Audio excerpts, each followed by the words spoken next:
মা, তুমি এইটুকু ময়দা দিয়ে কি করবে একটু বলো তো। কী করবো বলো তো, এইটুকু ময়দা, আজকে এইটুকু ময়দাতেই তোমাদের রাত্রের ডিনার করবো, বুঝলে তো। তোমার ফেভারিট কিছু বানাচ্ছি। চিকেন মোমো? হ্যাঁ। তো কি করে বানালা একটু দেখিয়ে দাও তো। তো দেখো, প্রথমে নিয়ে নিয়েছি 1.5 কাপ মতো ময়দা। তো এই ময়দাটা মেপেই নেবে, সব থেকে ভালো হবে। আর এমনিতে মোমোতে বেশি কিছু জিনিস লাগে না, খুব কম উপকরণ। এই 1/4 টেবিল চামচ মতো লবণ নিয়েছি, আর ওই 1 চামচ মতো যে কোনো খাবারের তেল দিতে পারি, সাদা তেল দিলে একটু ভালো হয়। তো এটা দিয়ে ভালো করে ময়দাটা কিন্তু মেখে নিতে হবে। দেখো, এই 1 চামচ মতোই তেল দিলাম। তো এটা দিয়ে ভালো করে মেখে নিতে হবে। ওই গ্যাসে গরম জল কেন চাপিয়েছ? কেন বলো তো? কারণ এই ময়দাটা যদি আমরা একটু গরম জল দিয়ে মাখাই না, তো মোমোগুলো একটু নরম হবে, নাহলে মোমোগুলো কেমন একটু শক্ত শক্ত হবে, সুন্দর হবে না। সেই জন্য গরম জল বসিয়েছি, আর ওই গরম জলটা দিয়েই দেখো আমি ময়দাটা কেমন মাখাবো। দেখেছ? গরম জলটা দিয়ে দিলাম, আবার আস্তে আস্তে আস্তে করে আমি ময়দাটা আস্তে আস্তে মাখিয়ে নেবো। এটা যদি তুমি ঠান্ডা জল দাও না, মোমোটা শক্ত শক্ত কেমন হবে, খেতে কিন্তু ভালো হবে না। তুমি কিন্তু অল্প অল্প করে জল দেবা, গরম জলটা। কারণ ময়দাতে অল্প অল্প করে জল দেওয়া, জল দিয়ে মাখানোই ভালো। বেশি বেশি যদি জল দিই তাহলে ময়দাটা নরম হয়ে যাবে। তো আমরা ডোটা খুব একটা নরমও করব না, খুব একটা শক্তও করব না। সেজন্য আমি অল্প অল্প করে জল দিয়ে আস্তে আস্তে মাখাচ্ছি, যতটা লাগবে ততটা দেবো আন্দাজ মতো। তো দেখো আমার মাখানো প্রায় কমপ্লিট হয়ে গেছে। ভালো করে ঠেসে নিয়ে এবার আমি একটু ময়দাটাকে রেস্টে রেখে দিচ্ছি। মা, রেস্টে রাখার পরে এবার তুমি কি করবা? এবার আমি চিকেনের পুরটা রেডি করে নেব। দেখো, নিয়েছি চিকেন, খুব বেশি নাই, ওই 200 গ্রাম মতো চিকেন আছে। এটা আমার ফ্রিজেই ছিল, তো আমি দেখেছি এক জায়গায়, বুঝলে তো, চিকেন মোমো রেসিপিটা, তো ওইভাবেই করবো আজকে। দেখো, চিকেন নিয়ে নিলাম, কয়েক রসুন আর কয়েকটা কাঁচা লঙ্কা নিয়ে নিলাম, দেখলে তো। এবার তোমার ইচ্ছা মতো তুমি কাঁচা লঙ্কা ইউজ করতে পারো, শুকনো লঙ্কা ইউজ করতে পারো, তুমি যা খুশি ইউজ করতে পারো। আর আমি 2টো ছোটো সাইজেরই পেঁয়াজ, যদি বড় পেঁয়াজ হয় একটা নিলেই হবে, আর অল্প একটু আদার টুকরো নিয়ে নিলাম। আর এর সঙ্গে 2টো শুকনো লঙ্কা দিয়েছি, আর একটুখানি গোলমরিচ, বুঝলে তো, স্বাদের জন্য। এবার পুরোটা আমি মিক্সিতে নিয়ে গিয়ে এটা পেস্ট করে নেব। তো দেখো, পেস্ট করে নিয়ে চলে এসেছি। এই পেস্ট করাটার সঙ্গে কোনো মশলা ফসলা মেশাবে না? নাই তো, মশলা যা দেওয়া দিলাম, এর মধ্যে আর কিছুই মেশাবো না। তবে আমি দেখেছি এভাবে কাঁচা মাংসটা দিচ্ছি, আমার একটু কেমন কেমন লাগছে যে এটা খাওয়া যাবে আদৌ যা যাবে না। তবে যেভাবে বলেছে অবশ্যই সেটা নিশ্চয়ই ভালো হবে। দেখো, আমি মাংসতে একটু দিয়ে দিলাম নুন, আর তারপরে একটু 1 চামচ মতো দিয়ে দিলাম সয়া সস, বুঝলে তো। এবার এটাতে আমরা দেব হচ্ছে ভিনিগার। এই দেখো, 1 চামচ মতোই ভিনিগার দিলাম।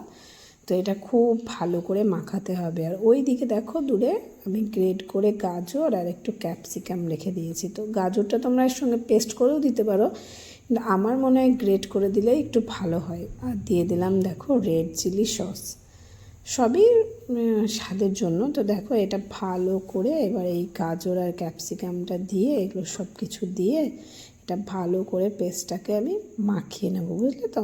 ও, তাহলে এর সঙ্গে এগুলো মেশাবা? তাই ভাবি মোমোর ভিতরে অমনি কালার কেন? দেখো, এগুলো আমি মিশিয়ে দেবো। এগুলো তোমরা মানে মিক্সিতে পেস্টও করে নিতে পারো, তবে আমার মনে হয় গাজরটা গ্রেট করে নিলেই একটু বেশি ভালো হবে। আর এর মধ্যে দেখো এবার কি দিয়ে দেবো, দেখো কি হচ্ছে। দেখো, আমার উনুনে হচ্ছে গরম তেল, এর মধ্যে একটু গরম গরম তেল দিয়ে দেবো। এই দেখো, বেশ ধোয়া ওঠা তেল দিয়ে দেবো, তাহলে চিকেনটা বেশ নরম, পুরটা খুব সুন্দর হবে।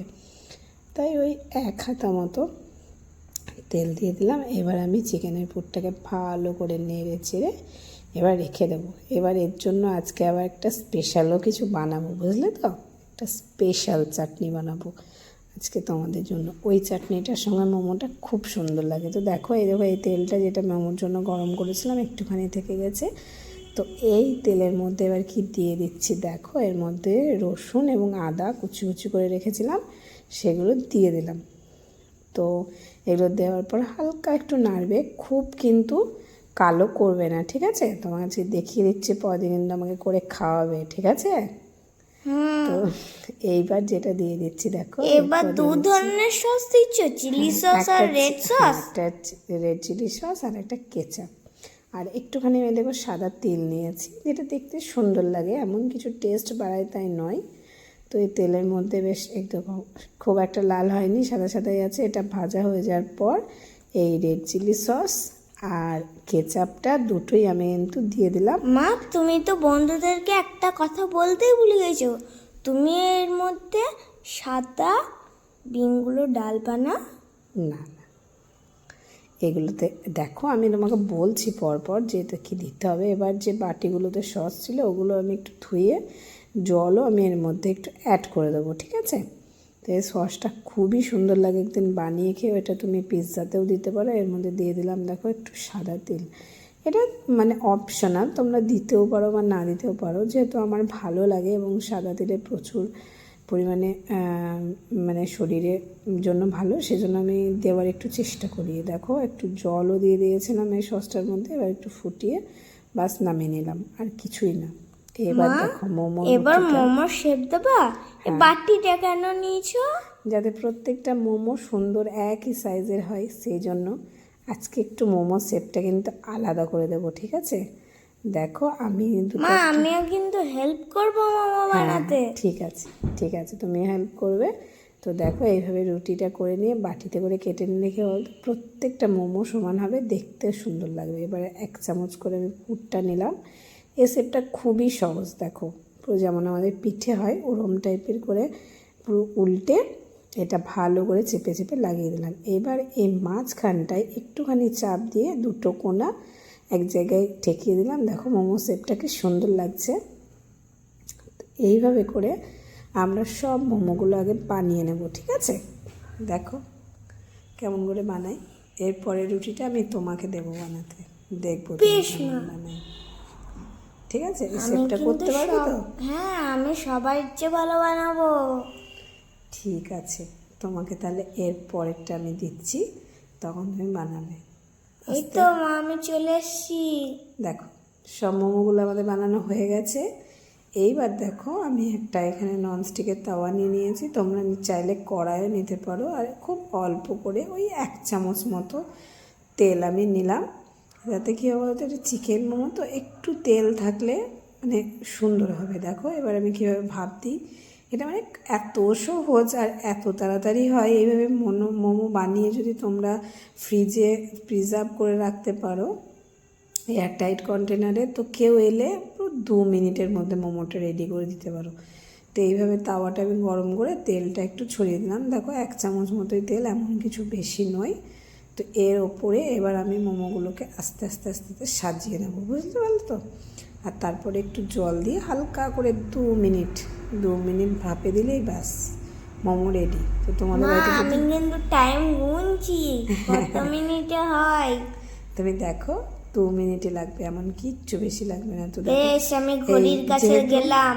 যেহেতু এখানে একটু তেল দিয়েছি না, নিচেগুলো একটু কিন্তু ক্রাঞ্চি ক্রাঞ্চি হবে। ঠিক এটা ফ্রাই মোমোও হবে না, আবার এটা একদম স্টিমও হবে না, মানে খেতে একটু অন্যরকম স্বাদের লাগবে। দেখো দিয়ে দিলাম মোমোগুলো। এবার আমি একটু জল দিয়ে দিলাম, মোটামুটি 1/2 কাপ মতো হবে জল দিলাম, যাতে এই জলটা মানে এর মধ্যে ভাপটা হয়, এবং একটা থালা দিয়ে ঢাকা দিয়ে দিলাম, বাস।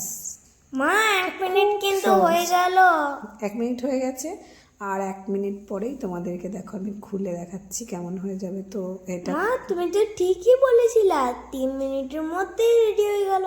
তাহলে এবার একটু উল্টে দিয়ে আর একবার একটুখানি ভাপে দেবো, আর 1 মিনিট, বাস একদম মোমো রেডি হয়ে যাবে। দেখো মোমো আমাদের মা, রেডি হয়ে আমাকে গেছে। দাও, আমি কিন্তু সাজিয়ে এই দিয়েছি। 5 প্লেট বালা খাবো। দেখো কি সুন্দর হয়েছে মোমোগুলো, আর চাটনিটা কেমন হয়েছে? সেই হয়েছে সেই, আমার ভাই বলছে সুপারস্টার একদম।